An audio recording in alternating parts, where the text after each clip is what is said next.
mga smuggled na gulay na ibinibenta sa palengke na diskubre ng Department of Agriculture. Si Mean Corvera sa balita.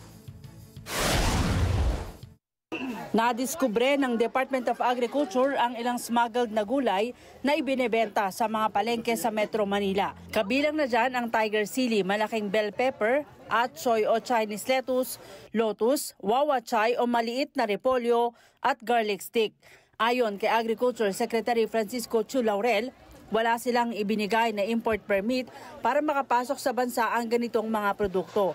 Piniimbestigahan na ito ng kalihim at pinahanap na rin ang mga supplier ng mga imported na gulay na sinasabing inangkat mula sa Taiwan at China. Unang-una, mali din yung mga labeling requirements ng packaging, tapos nasa Chinese language pa, no?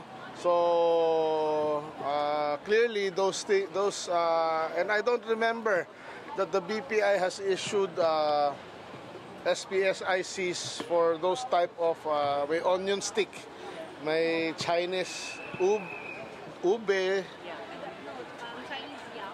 Chinese ube, meron pang broccoli na napakalaki, meron pang sili na hindi ko pa nakita sa buong buhay ko. Ngayon ko na nakita. Wala akong maalala nag-i-issue ang BPI ng ganon.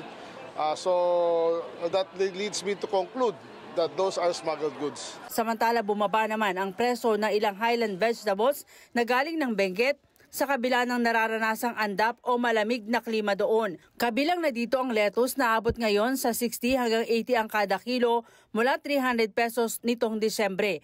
Ang broccoli 120 hanggang 150 na lang ang kada kilo mula sa dating 250 hanggang 280 pesos kada kilo, habang ang cauliflower 100 pesos na lang ang kilo mula sa dating 200 pesos.